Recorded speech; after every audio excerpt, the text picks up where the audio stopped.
Dana Gonzales won an Emmy Award for Fargo. Other projects have included Legion, Hannah, Longmire, and the upcoming Alien series. And he's here now to discuss season 5 of Fargo. Dana, every season of Fargo is so different, I guess. And that's true here again in season 5. You worked so closely with Noah Hawley throughout this whole process. Like, what are the initial conversations about Fargo season 5 that you guys had? And like, how'd you kind of like, how'd you hear about it? Like, how'd the whole thing kind of come out? Like the approach?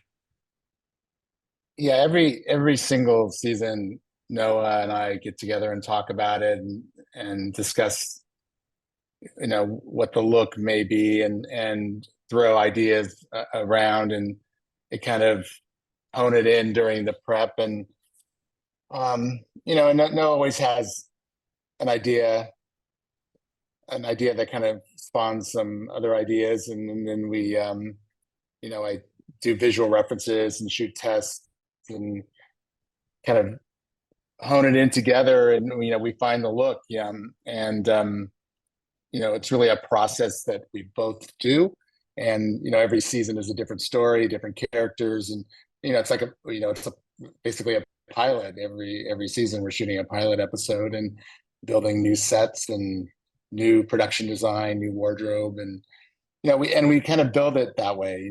We build it from the ground up and really kind of curate and make sure that the production design and the art direction and everything kind of works together and we're not competing, and we just kind of maintain kind of a pretty strict code of color and structure, just so everything kind of is uniform, and I think we've done that from season one, and it works quite well.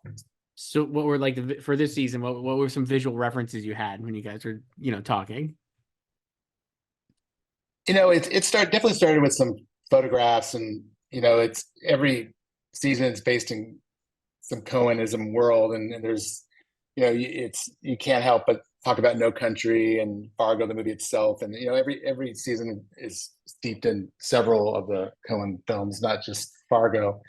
And if anything, it's getting mutated even more and a little bit more into our aesthetic that we enjoy, it came down in the end to Renaissance paintings, and I kind of presented these Renaissance paintings in the tones and colors of Renaissance paintings, and that became our kind of playbook.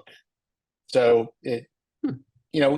again, it's structurally always has that Cohen world in it, so we know that it has an aesthetic that we kind of both enjoy because we've been working together for now about 11 years, and then the Renaissance painting kind of palette kind of drove us a certain direction, and then it was just kind of like putting that together photographically, and then again kind of curating the production design and the wardrobe and art direction to kind of structurally meet with that, and that really formed it. So I think that's the single thing that probably informed it, even though there's always kind of that photographic reference that you do kind of build.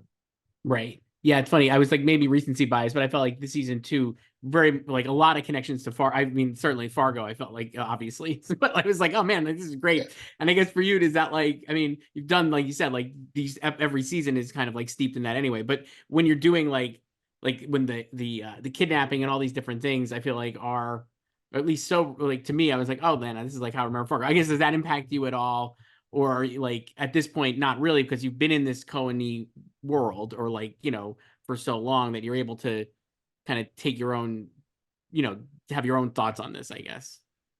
Yeah, well, this year, especially the first episode, really kind of used a lot of the structure of the movie more, maybe more than the rest of this, even the other seasons, especially the kidnapped wife, and what happened if it went the other way, and so yeah, but then it always you can't help but kind of make it your own. It's just the way it is. I mean, we don't, it's not like we try. It's not like we like, oh, we're going to spit in the face of the movie or No. anything. But you just today's tools, different characters, the locations are, you try to, we always pay homage to the movies. And I think I think that's a thing that the audience enjoys. And so, you do a lot of that. And then there's always other subtext and other story that is meeting as well. So it's always going to be different and different characters. And,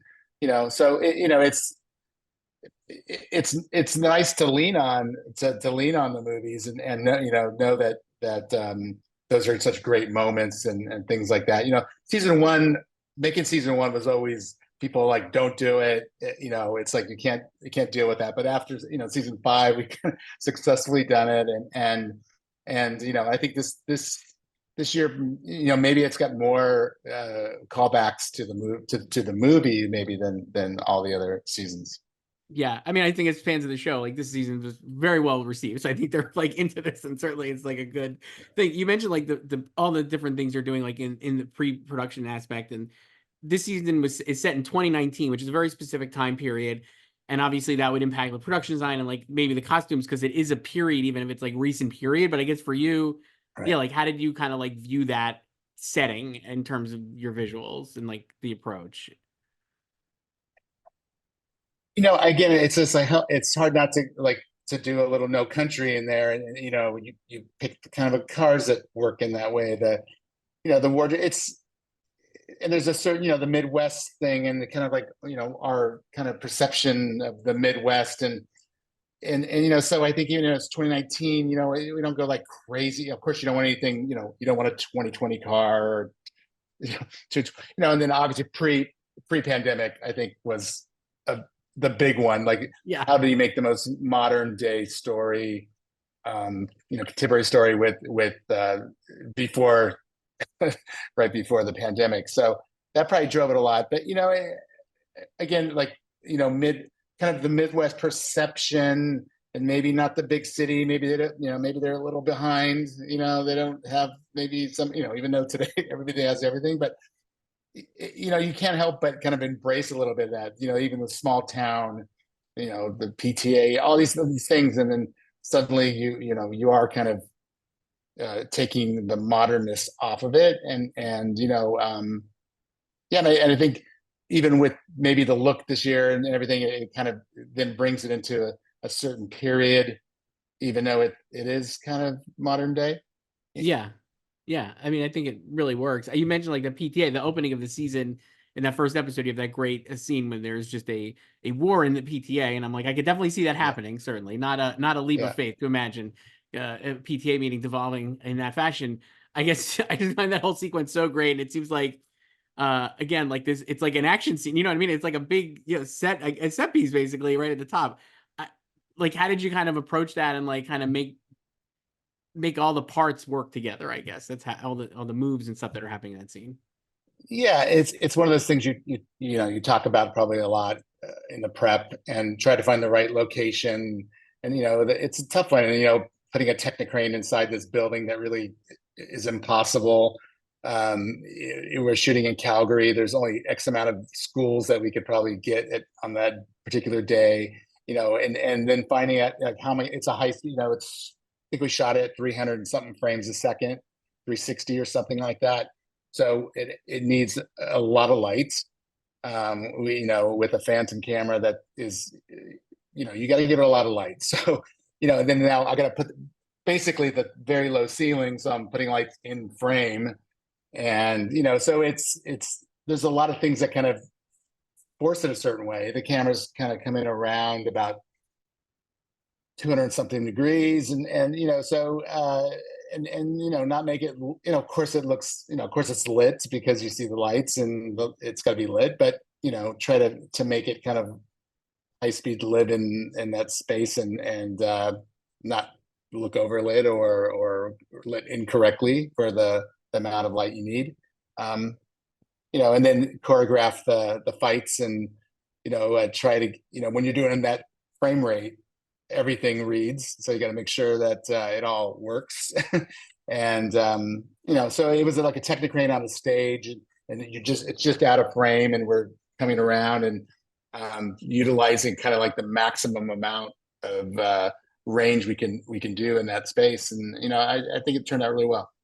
I would agree. It looks fantastic, and this season was just great. Dana Gonzales, cinematographer for Fargo season 5. Thank you, Dana. Appreciate it.